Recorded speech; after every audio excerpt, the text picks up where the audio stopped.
Merhaba arkadaşlar, kanalıma hoş geldiniz. Bugün sizlerle örgülerinizde arka beden kol altı kesimi nasıl yapıyoruz onu göstermeye çalışacağım.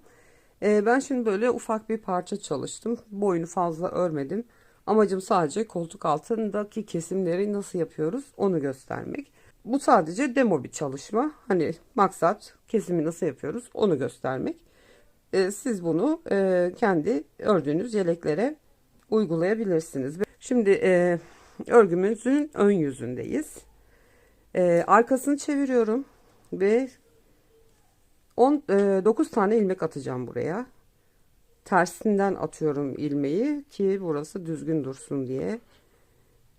2, 3, 4, 5, 6, 7, 8 ve 9.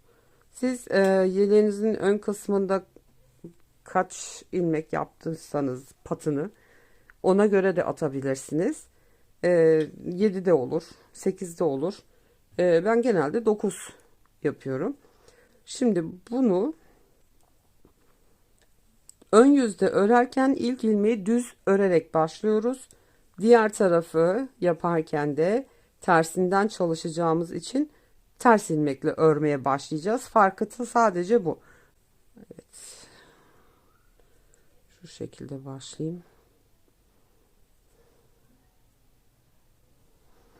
Evet, ilk ilmeğimi düz olarak öreceğim. Bir sonrakini ters öreceğim. Bir ters bir düz lastik öreceğiz.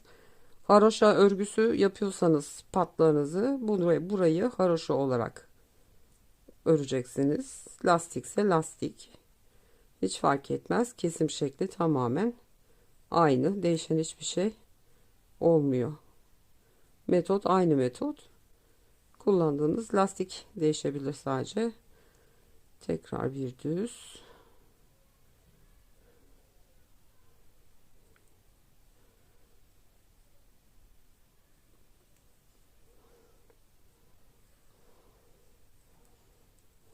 Yine bir tane ters. İlmeğin arasını açıp batması biraz zor oluyor gerçi ama sadece ilk sıra böyle oluyor. 2 4 6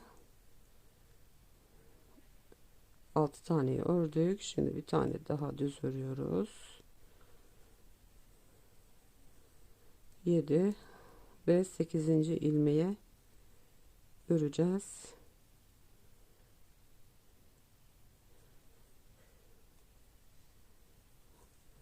Evet. 8 tanesini ördük. Son ilmeğim düz olacak. Ön yüzde olduğum için. Şimdi bu son ilmeğimizi ve 9.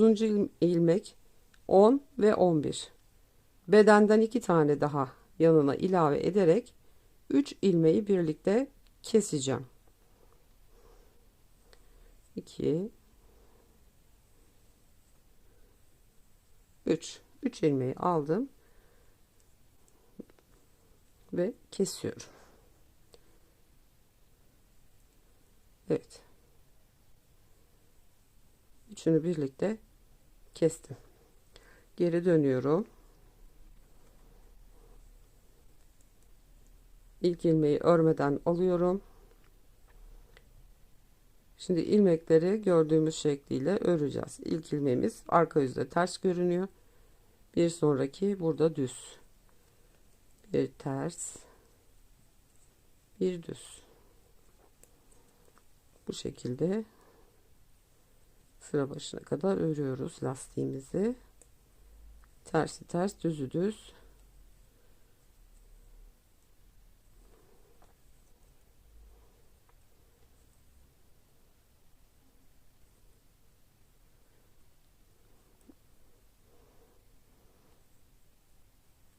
Çok sıkmışım. Evet, ve son ilmeği örmeden alıyorum kenarı düzgün çıksın diye. Onu şimdi başlarken öreceğim. İlk ilmeğimiz düz. Ondan sonra bir ters, bir düz, 8 tane ilmeğimi öreceğim. 4, 5, 6, 7 ve 8. Şimdi 9. ilmekle gene yanına 2 tane ilmek daha bedenden alıyorum ve kesiyorum. Yavaş yavaş kol oyuntumuz oluşmaya başlayacak. Arka bedende kesme, koltuk altı kesmesi ön bedene nazaran daha az oluyor biliyorsunuz. Önü daha fazla oyuyoruz, arkayı fazla oymuyoruz. O yüzden kesmeden evvel kaç tane ilmek istediğinizi, kesmek istediğinizi belirleyin. Ondan sonra kesme işlemine başlarsınız. Son ilmeği örmedim. Dönüyorum. Şimdi burada örerek başlıyorum. Yine bir ters bir düz 8 tane ilmeği öreceğim.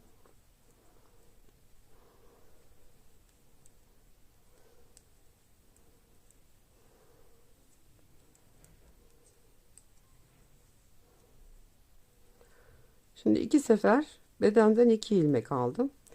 Bu sefer bir ilmek alacağım. Çok fazla ilmek birden gitmesin diye. O tamamen göz kararı. Hani şu ilk etapta bir oyuntuyu, kesintiyi belirlemek için 2 aldım. Şimdi bir tane alarak kestim.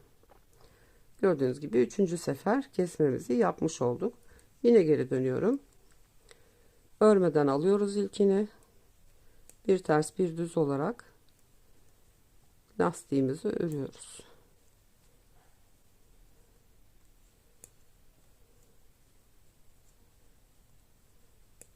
Şimdi bedeninizin ilmek sayısına göre bunu ayarlayacak. Bakın oturmaya başladı bile hafiften. Şimdi yine ilk ilmeği örerek başlıyorum ve lastiklerimi örüyorum.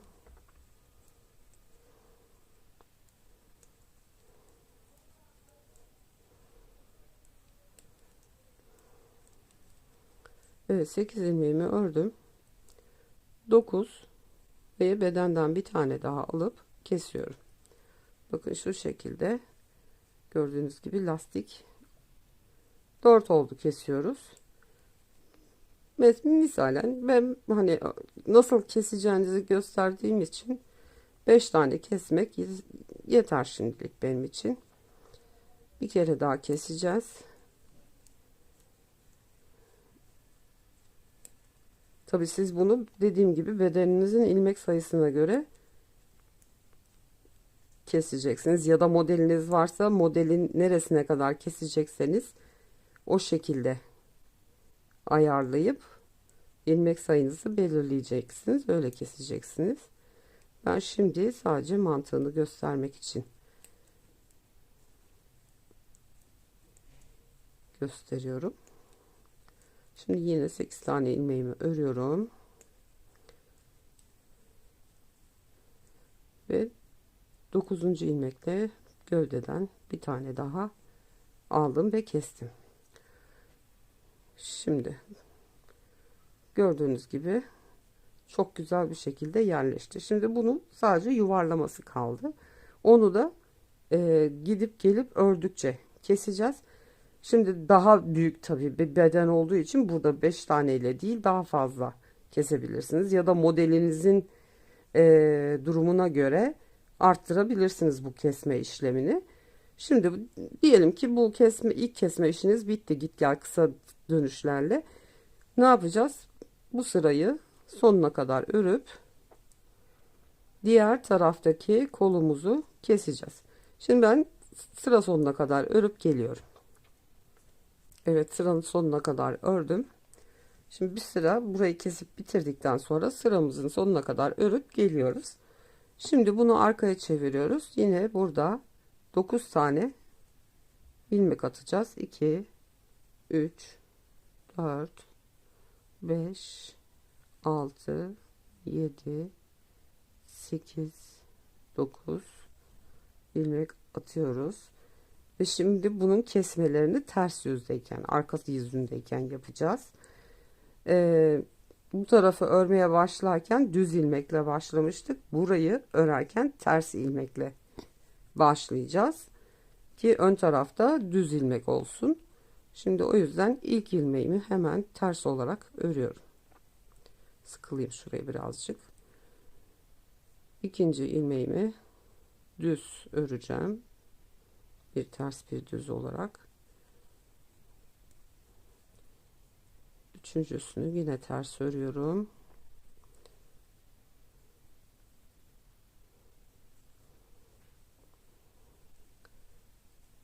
Düzümü ördüm. 8 tane ilmeği bu şekilde öreceğiz.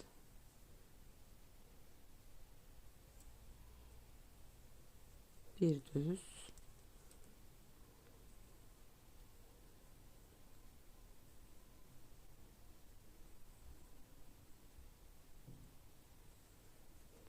bir ters, 2 4 6 7,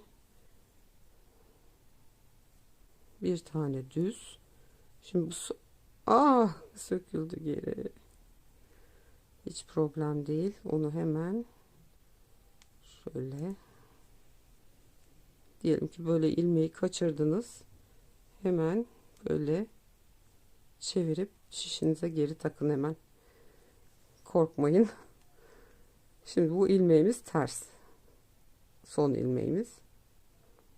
Düzümüzü ördük en son. Şimdi ne yapmıştık? 9. ilmeğimizi ve gövdeden 2 tane ilmek alıp kesmiştik diğer tarafta. Burada da aynı şekilde 3 ilmeği birlikte kesiyoruz. Dönüyoruz. Şimdi gördüğünüz gibi bu ilmek düz oldu. Bunu örmeden alıyoruz. Devam ediyorum tersimle. Bir ters, bir düz, bir ters, bir düz. Lastiğimi örüyorum.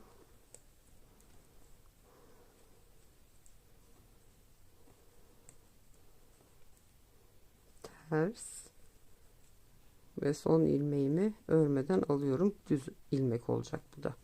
Gördüğünüz gibi ön yüzde ilk başlangıç ilmeğimiz düz olmuş oldu. Arkada tersle başlamış oluyoruz. Tersimi ördüm. Şimdi yine 8 tane ilmeği lastik olarak öreceğim yine. Bir düz bir ters olarak.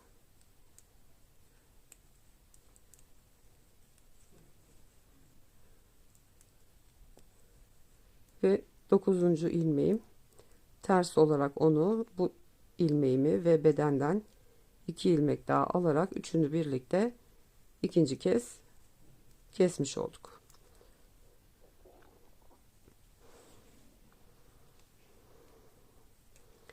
Şimdi bunu örmeden, ilk ilmeği örmeden alıyoruz.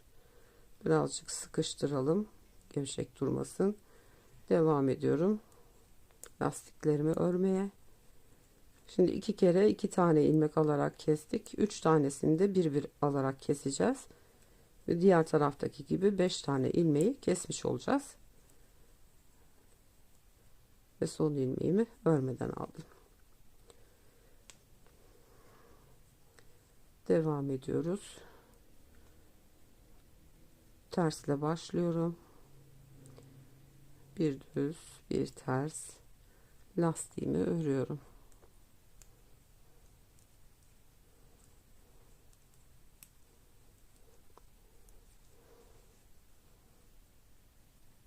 Evet, 9. ilmeğe geldim. Bunu ve gövdeden bir tane alarak ters olarak kesiyorum. Gördüğünüz gibi 3. kez 1 2 3. kesmemizi yaptık. 2 sefer daha keseceğiz. Sıkıladım bunu birazcık. Ters, düz, lastiği örerek sıra başına gidiyorum.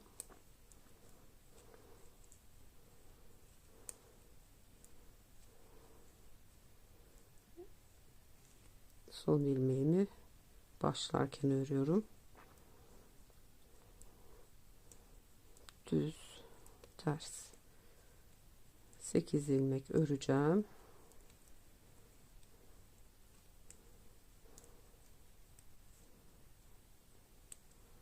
Evet, 9. ilmeğim ve gövdeden bir tane alarak ters olarak kesiyorum. Tekrar dönüyorum. 4. kez kesme yapmış olduk. Son bir kere daha keseceğiz. Ve iki tarafta da 5-5 ilk kesmemizi yapmış olduk.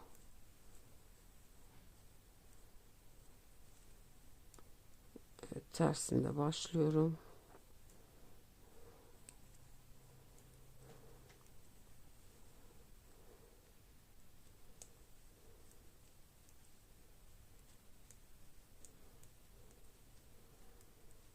Sekiz taneyi ördüm. Ters ilmeğim, 9. ilmek ve gövdeden bir ilmek daha alarak son kesmemi de yapmış oldum. Ve ön yüzden bakalım. Şu şekilde gördüğünüz gibi gayet düzgün bir şekilde kesmemiz hazır olmuş oldu. Diğer tarafta aynı şekilde hazır. Şimdi sadece şu oyuntu kısmını hafiften bir oyuntu vereceğiz. Onu da şu şekilde git gel örerken keseceğiz. Şimdi bunu devam ediyoruz diğer başa kadar. Öreceğiz bu bir sırayı. Lastiğimizi de öreceğiz diğer taraftaki. Ondan sonra düz yüzünden örerken bir tane keseceğiz. Yuvarlak, hafif bir yuvarlak oyuntu vereceğiz. Şimdi ben öreyim, sıra başına kadar geliyorum. Onun yapmamın sebebi şu kenar kısmının bu şekilde düzgün çıkması. Düz ilmeğimle başladım. Hemen bir ters bir düz 8 tane ilmeğimi örüyorum.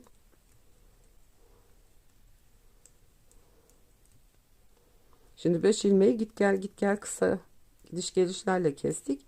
Şu ilk kol oyuntusunu oturtturduk buraya.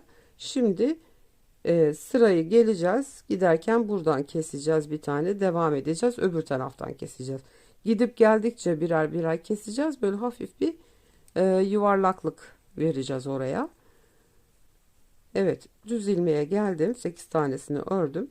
Şimdi bu düz ilmekle gövdeden bir tane alıyorum ve kesiyorum ve sıramı diğer başa kadar örüp devam ediyorum. Ters yüzünde örerken bir tane de öbür tarafta keseceğiz. 2-3 seferde öyle bir keserek bir yuvarlaklık vermiş olacağız. Evet, sıramı bitirdim. Arka yüzündeyiz.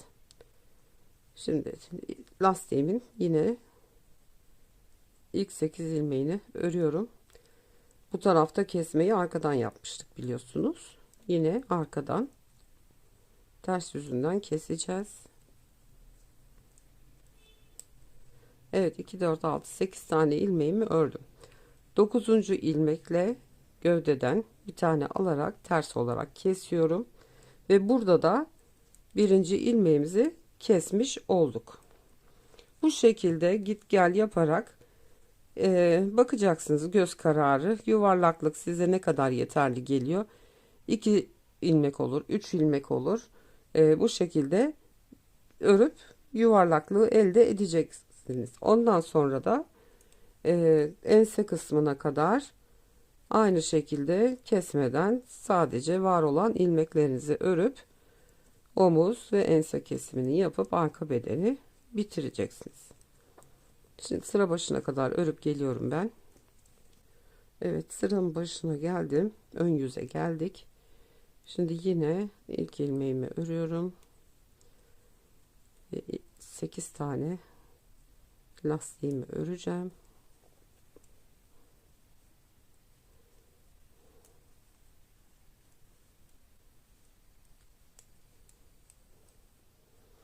Evet, 9. ilmek ve bedenden bir ilmek alıp tekrar kesiyorum. İkinci kez tek olarak kesmiş olduk. Bakın şu şekilde yukarıya doğru yuvarlanmaya başladı. Şimdi sıra başına kadar örelim. Evet, arka yüze geldim. Lastiğimi örmeye başladım. 8 ilmeği öreceğim.